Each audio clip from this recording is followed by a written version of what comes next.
Alô? Alô? Vamos refletir na palavra de Deus. Eu vou continuar na série Obras da Carne versus Fruto do Espírito. E eu estava em casa pensando que a primeira parte já passou, as obras da carne, e foi tanta chicotada em mim, em você, que a palavra de Deus nos deu aqui, que eu esperava agora um tempo de refrigério, falando do fruto do Espírito. Mas eu tenho a impressão que vai ser pior ainda, irmãos, porque a palavra de Deus, ela continua apontando para o meu coração, para o seu coração, para a nossa vida, e ela quer nos ajudar a sermos mais parecidos com Jesus. Então eu vou começar agora falando sobre o fruto do Espírito, e vou perguntar o seguinte para você: você gosta de frutas? Quem é que gosta de frutas? Quem não gosta pode sair. Não. Tem gente que não gosta de frutas, sabia? Tem alguém aqui que não gosta de frutas? Não gosta, Jonatas? Puxa vida, que pena. Você não sabe o que está perdendo. Eu já falei que se a decisão fosse minha, eu ia fazer todo mundo com o mesmo gosto, ia evitar um monte de confusão, né? Mas não é assim. Eu gosto muito de frutas. Eu gosto de goiaba, eu gosto de banana, gosto muito de bananas, todo tipo de banana, banana ouro, banana maçã, banana prata, banana nica, banana zinco, que mais? Banana da terra. Gosto de todas. Gosto de banana crua, frita, cozida, assada, no micro-ondas, do jeito que você quiser, com farinha, com pão, na comida. Eu só não vou chegar ao extremo, que é uma coisa que eu aprendi com o Juan. Lembra do Juan? O menino colombiano que estava na nossa casa, ficou aqui 6 meses com a gente. O Juan quis ensinar a gente a comer banana na sopa.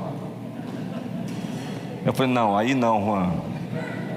Nesse ponto, me desculpe, mas sua cultura está completamente errada.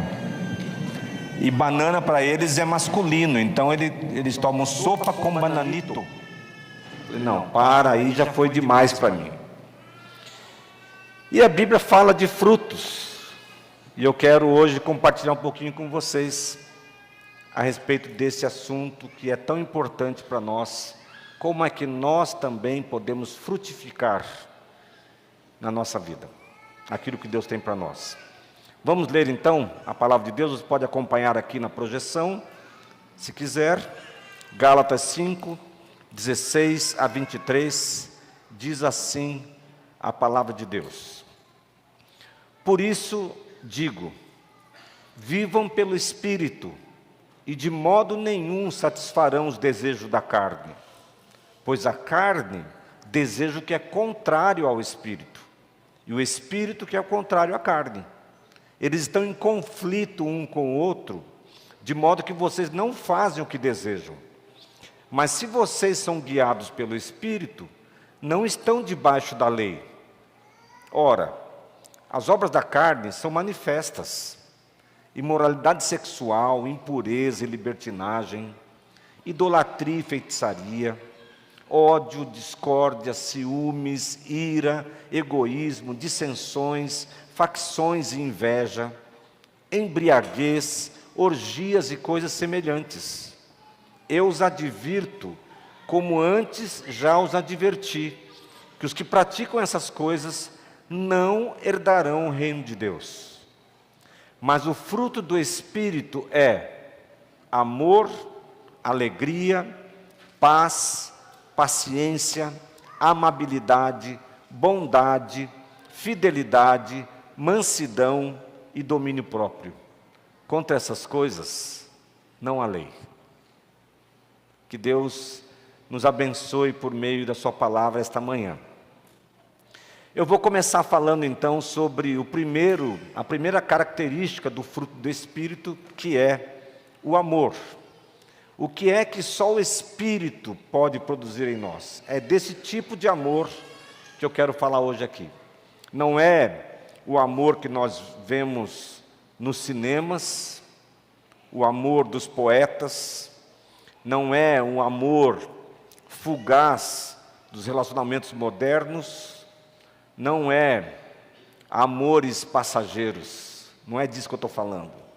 Eu estou falando do amor verdadeiro que somente o Espírito Santo de Deus pode produzir em nós.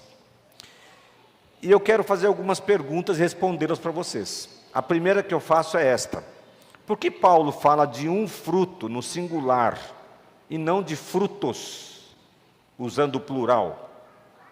Primeiro, eu creio que é porque as qualidades citadas aqui nessa lista devem formar uma unidade na vida do crente. O que isso quer dizer? Que você deve ser tudo isso que está aqui. Não apenas uma ou mais características, mas todas. Você deve ser cheio de amor, deve ser uma pessoa alegre, uma pessoa pacífica, uma pessoa amável, uma pessoa que tem domínio próprio, uma pessoa fiel, e assim por diante. Todas as características citadas aqui devem fazer parte do seu caráter como cristão, haja visto que você tem o Espírito Santo habitando em você. Portanto, Deus tem essa expectativa que, por meio da ação do Espírito e também da sua contribuição, essas características sejam produzidas na sua vida, todos os dias. Mas, em segundo lugar, também porque Paulo provavelmente está querendo diferenciar dom de fruto do Espírito. E aqui são coisas distintas mesmo. Dom é uma coisa, fruto do Espírito é outra. Veja o que a Bíblia diz lá em Efésios 4:11. E ele designou alguns para apóstolos, outros para profetas, outros para evangelistas e outros para pastores e mestres. Dons. Não é todo mundo que é profeta, tem o dom de profecia, não é todo mundo que tem o dom para ser pastor, para ser evangelista, mas o fruto do Espírito é para todos. Romanos 12, 6, primeira parte. Temos todos diferentes dons, de acordo com a graça que nos foi dada. Ou seja, nós temos dons diferentes. Você tem pelo menos um dom, talvez mais, mas cada um de nós tem dons diferentes. O fruto do Espírito, todos nós temos que mostrar igualmente. E seguindo Romanos 12 ainda, até o versículo 8, se o seu dom é servir, sirva. Se é ensinar, ensine. Se é dar ânimo, que assim faça. Se é contribuir, que contribua generosamente. Se é exercer liderança, que a exerça com zelo. Se é mostrar misericórdia, que o faça com alegria. Você entende então essa distinção?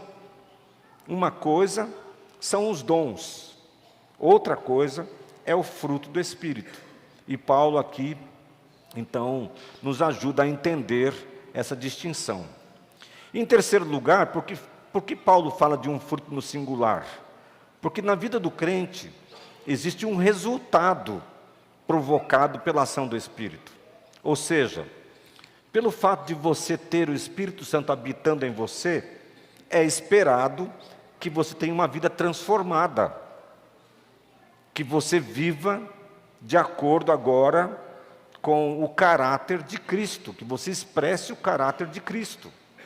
Isso é esperado. Se você não expressa essas marcas, essas características do fruto do Espírito na sua vida, alguma coisa errada está acontecendo com você. Se você não é uma pessoa que é conhecido por ser uma pessoa cheia de amor, de alegria, de paz, tem alguma coisa errada com você. Você se considera uma pessoa paciente? Ou você é do tipo pavio curto? Se você é do tipo que explode por qualquer razão, tem alguma coisa errada com você. Porque o que o Espírito está fazendo está indo no sentido contrário. E você precisa corrigir isso. Se você não consegue controlar os seus desejos, você não tem domínio próprio, tem algo errado acontecendo com você. Porque está acontecendo um conflito entre a vontade do Espírito e a sua vontade. Só que a sua vontade está vencendo. E isso é carnalidade. Isso é uma obra da carne, não fruto do Espírito. Tudo bem até aqui? Agora, se o fruto é do Espírito, por que nem sempre o vemos em nossa vida? Você já se perguntou isso? Por que nem sempre a gente mostra essas características em nossa vida? Bom, primeiro, porque a palavra de Deus nos ensina que a produção de frutos depende de a semente cair em boa terra. E boa terra aqui, no meu entendimento, é uma disposição mental para praticar aquilo que o Espírito nos fala. É uma disposição para obedecer aos comandos do Espírito. É ter ouvidos abertos para ouvir a voz, com letra maiúscula, que fala ao nosso coração e praticá-la. Sem essa disposição, a terra não está boa. Na frente da nossa casa tem uma pitangueira. Eu quis muito que a gente plantasse uma pitangueira lá. A gente tinha uma árvorezinha dessas ornamentais que, quando era podada, você pode deixar em vários formatos. Mas era difícil a gente manter aquela árvore porque tinha que podar muitas vezes. Então, depois que aconteceu uma chuva muito forte, quebrou a árvore, a gente aproveitou, arrancou a raiz e plantou a pitangueira. Mas essa pitangueira, ela raras vezes deu frutas boas mesmo. Sempre que dá frutas, o tempo de frutas, de frutificação, as pitangas vêm com algum tipo de doença, de ferrugem na fruta. E eu já lancei a maldição para ela no ano passado. Falei assim, ó, mais esse ano só. Se você não der frutos, eu vou cortar. Como Jesus falou para a figueira. Mas eu fico com dó todo ano e vamos esperar um pouquinho mais. Agora, nós já tentamos cuidar dessa árvore. Eu chamei o Lucas. O Lucas está aqui, da Letícia? Não está aqui hoje? O Lucas, que é da área da agronomia, e ele foi lá, deu uma olhada e colocou alguns, acredito que remédios, é assim que fala, para a planta. E a planta até melhorou um pouco durante algum tempo, mas depois voltou ao estado em que ela estava. Mas isso para a gente ver que realmente a terra faz diferença. E se não cair em boa terra a semente, não vai ter jeito.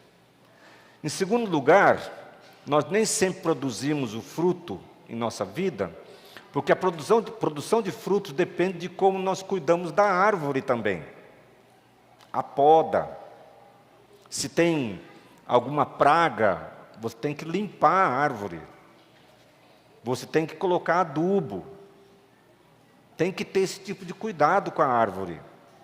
Porque senão, você corre risco de não ter a produção que você espera. Aplicando isso para a nossa vida, nós também precisamos cuidar da nossa vida espiritual. Nós precisamos nos alimentar corretamente, com a palavra de Deus, ter vida de oração, participação na igreja, o relacionamento com os irmãos. Tudo isso visa um cuidado com a nossa vida e a produção de frutos da nossa vida espiritual. E em terceiro, porque a produção de frutos depende de como nós protegemos a árvore. E aqui eu vou contar para vocês, eu sou do Vale do Ribeira, lá de Eldorado Paulista, que é conhecida como a terra da banana. Quando você vai para Curitiba, você passa ali por Registro, Jacupiranga, e você vê um mar de bananeiras. Já passou por lá? Então eu vou dar uma aula para vocês sobre banana hoje. Tem algum agrônomo aqui hoje? Tem alguém da área de agronomia? Está com vergonha de pronunciar, né? Se tiver, eu vou chamar aqui na frente. Tem? Bom, então eu posso falar o que quiser hoje, né? Quem gosta de bananas aqui? Muito bem. E vocês conhecem o ciclo de cultivo da banana? Quem conhece? Ninguém? Como? Conhece, Zé? Como que vocês comem a fruta sem conhecer isso, gente? Então é assim, olha. Você, o Lucas está lá fora. Ó. Alguém chama ele para mim? Achou que ia escapar. Lucas, vem cá, Lucas.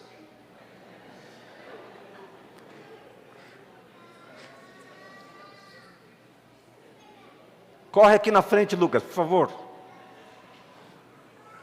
Preciso da sua ajuda aqui na aula. Então você planta a muda da banana. Pode vir, Lucas.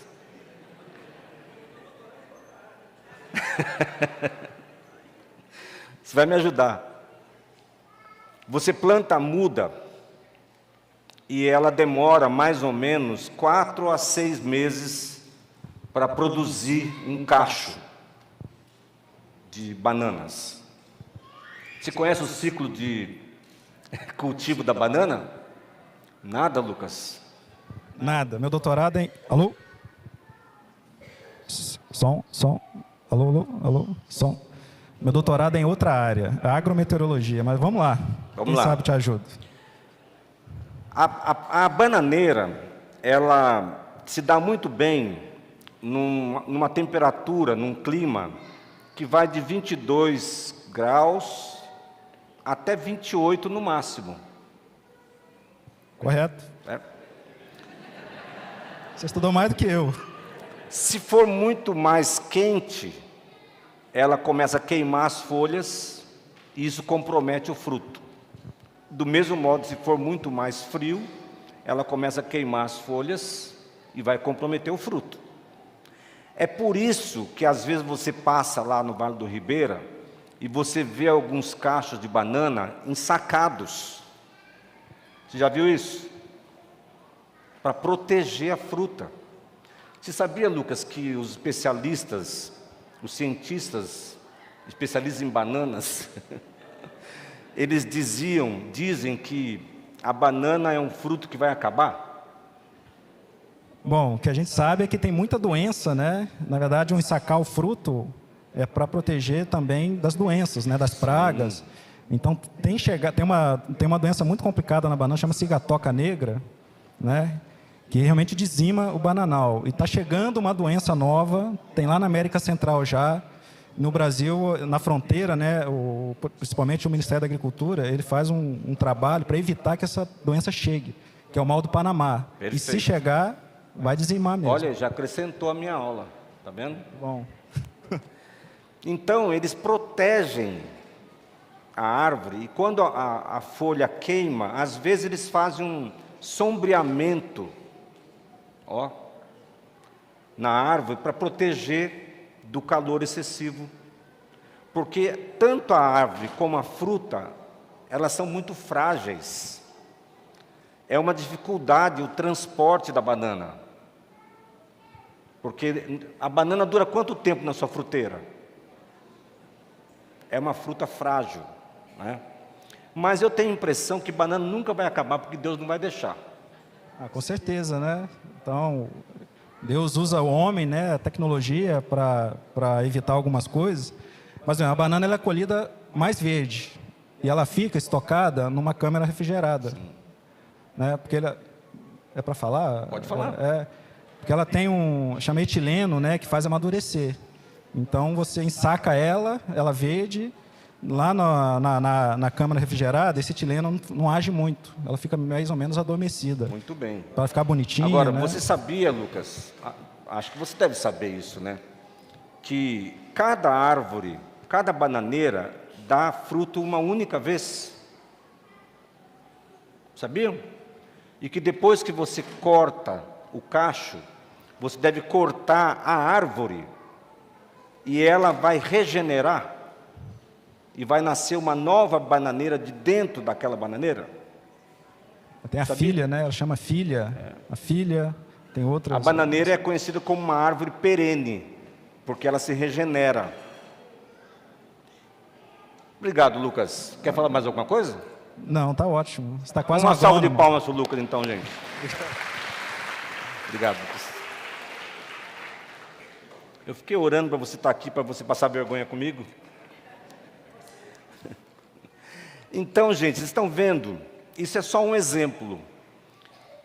Para nós também precisamos nos proteger dos ataques do inimigo, das ilusões deste mundo, das tentações que nós sofremos. E para isso a gente tem que se precaver com o que pode nos proteger, com as vitaminas que nos fortalecem, com os cuidados que a gente deve ter, o distanciamento de algumas coisas. Sem isso, nós não teremos o fruto que nós esperamos. Mas hoje, a gente precisa falar sobre amor. A palavra é amor. E a palavra aqui é ágape. E traz o sentido de uma benevolência invencível. Significa que nada que alguém possa nos fazer por meio de insultos, injúrias ou humilhações, nos forçará a buscar outra coisa, senão o bem como pagamento. O termo ágape descreve o esforço deliberado que só podemos realizar com a ajuda de Deus, de não buscar jamais outra coisa, senão o melhor, até para aqueles que buscam o pior para nós. Ou seja, é fácil. Somente o Espírito Santo pode produzir isso em nós. Só Deus pode fazer isso, irmãos. Como que a gente ama nossos inimigos? É porque isso vem de nós? Não. Só Deus pode fazer isso. Como que a gente paga o mal com o bem? Só Deus pode fazer isso. E é essa marca, essa característica do fruto do Espírito que Deus produz em nós. Então, para ir para o final, o que esse amor, que é a primeira característica do fruto do Espírito, não é? Não é um mero sentimento. Não é algo apenas que nos emociona.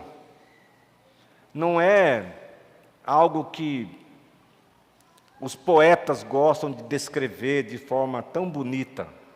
Não é só isso. 2, não é algo que os seres humanos conseguem produzir por si só. Nós, você e eu, não conseguimos produzir essa espécie de amor por nós mesmos. Desista de tentar. É só Deus que pode fazer isso. E 3, não é teórico, é prático. Tem que aterrissar no chão da vida, no dia a dia, nos momentos mais difíceis, nos momentos mais tensos, lá na sua casa, no seu trabalho, na sua faculdade, onde você estiver. É lá que o fruto do Espírito precisa aparecer. Então, eu quero aplicar da seguinte maneira. Primeiro, os crentes em Gálatas eram, em sua maioria, judeus convertidos. Lembre-se. E por isso ainda estavam apegados à lei. Mas, mais uma vez, Paulo ensina que o amor deve ser o norteador de todas as relações na igreja e na vida. E ele o coloca até acima dos dons, acima da fé e até dos próprios interesses e opiniões. O amor está acima de tudo. Eu já falei bastante sobre isso aqui. Nós precisamos nos amar uns aos outros. Nós precisamos amar as pessoas. É esse tipo de amor que está descrito aqui. Nós precisamos vivenciar esse amor. Segundo lugar, note que as características do fruto do Espírito são direcionadas às demais pessoas. Por isso, o amor aqui deve ser entendido como algo que visa o bem do outro. Dessa maneira, a primeira característica desse amor é que ele deve ser sacrificial. Amor que não se sacrifica não é amor. É por isso que eu coloco em xeque qualquer tipo de amor que não move uma pena para ajudar. A gente gosta de ouvir, por exemplo, nossos filhos dizendo: ah, papai, eu amo você, mamãe, eu te amo, mas o miserável não arruma nem a cama.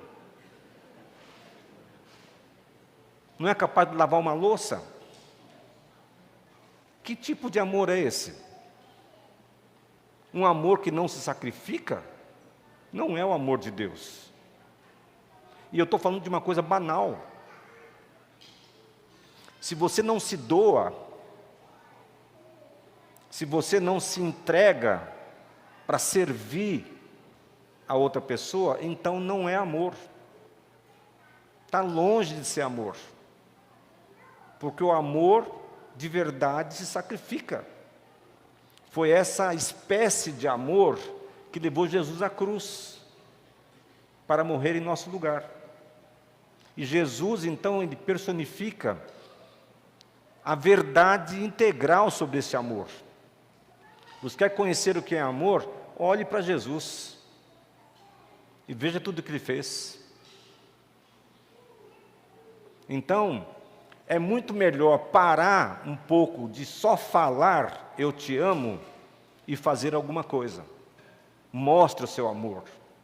Pague o preço. Vá e faça alguma coisa.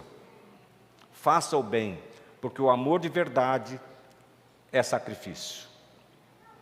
Terceiro, como benevolência invencível, o amor deve ser, em essência, perdoador. Não pode guardar rancor. Deve sempre procurar fazer o bem a todos, inclusive aos que o feriram. E isso sem desculpas, sem justificativas, que são contrárias ao fruto que o Espírito quer produzir em você. Perdoador. Se você tem dificuldade para perdoar, é porque você ama pouco. Aliás, se você tem dificuldade para perdoar o que o seu irmão fez contra você, é porque você nem entendeu direito o que Deus fez por você por meio de Cristo. E como é possível nós não perdoarmos alguém, haja vista que fomos tão perdoados por Deus? Se Deus demonstrou o seu amor por nós, que somos pecadores, dando seu Filho para morrer em nosso lugar, para pagar o peso da nossa culpa, e nos dando o perdão, como é que nós não vamos amar as pessoas do mesmo jeito e conceder perdão também a elas? Se você tem dificuldade, então, para perdoar, o que falta em você, na verdade, é a influência do Espírito. Não é que você tem um senso de justiça mais aguçado. Não. É que o seu coração é duro. E você não está permitindo que o Espírito Santo controle você, como deveria. 4. Lembre-se que o fruto é do Espírito. Mas o Espírito não vai obrigá-lo a produzi-lo. É preciso, então, se encher do Espírito para que o fruto seja produzido. E também a lista aqui não é exaustiva. É por isso que um cristão cheio do Espírito vai resplandecer neste mundo de escuridão. Porque essa lista aqui, por exemplo, não tem humildade, não é? Não tem sensibilidade para a dor do outro. E uma série de virtudes que fazem parte do caráter de Cristo. Se você vivenciar o fruto do Espírito no dia a dia, você vai brilhar nesse mundo, você vai ser a luz de Deus nesse mundo, como poucos. Quanto mais você expressar do caráter de Jesus, mais o mundo vai conhecer a Deus. Mas lembre-se, para que isso aconteça, você precisa se encher do Espírito. Porque o Espírito não obriga ninguém a nada. Se encher do Espírito. Essa inclinação para ouvir a voz e para praticá-la, para obedecê-la, para ler a palavra de Deus, conhecer a Deus e a sua vontade e obedecer a sua vontade. E finalmente, o amor é a marca principal dos discípulos de Jesus. O amor resume toda a lei de Deus e todo o ensino das Escrituras. Sem amor, diz o mesmo Paulo, nada tem valor. A pergunta que fica então é: você é reconhecido como alguém cheio desse amor que o Espírito produz? Você já se perguntou como as pessoas veem você?